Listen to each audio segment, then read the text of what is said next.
સરસ. તો આજે આપણે તમને ઘણી બધી વખત ભાષા સજ્જતામાં એટલે કે ગુજરાતી વિષય હોય કે ગણિત હોય કે અન્ય વિષયો હોય, પણ ગુજરાતી વિષયમાં જ્યારે ભાષા સજ્જતા હોય તો એમાં કઠિન લાગતો મુદ્દો હોય એને આપણે AI દ્વારા સમજવાનો પ્રયત્ન કરીએ.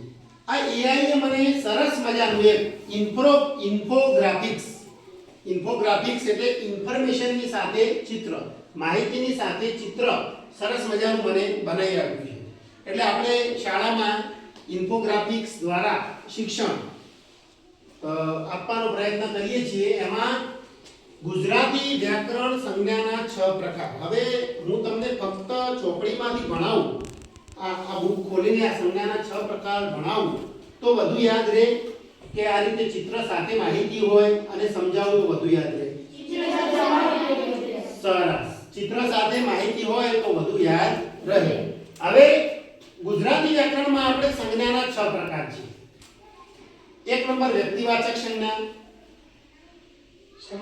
સમૂહવાચક સંજ્ઞા, ભાવવાચક સંજ્ઞા, જાતિવાચક સંજ્ઞા, દ્રવ્યવાચક સંજ્ઞા, ક્રિયાવાચક સંજ્ઞા. સરસ. 6 પ્રકારની સંજ્ઞા આવે.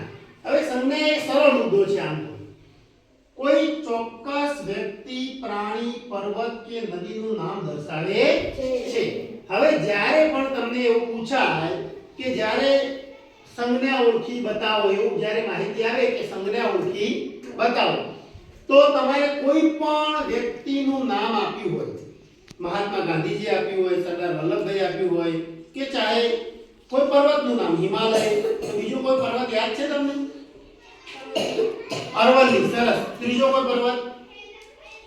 ઊંચો ગુજરાતનો પર્વત બોલો. આદિલભાઈ બોલો.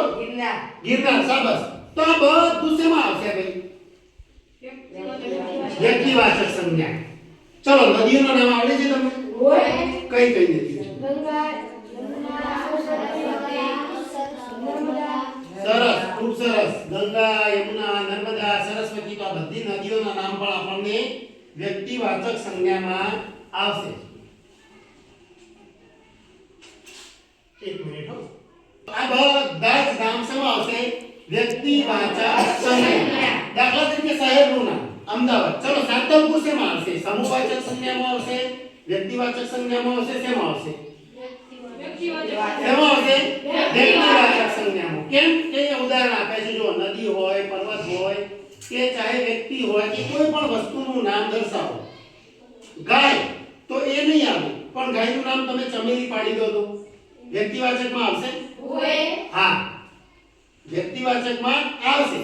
ચલો, હવે આગળ જોઈએ સમૂહવાચક સંજ્ઞા. આના પછી આપણે આ પૂરું થાય પછી આપણે આના ઉદાહરણો પણ જોઈશું.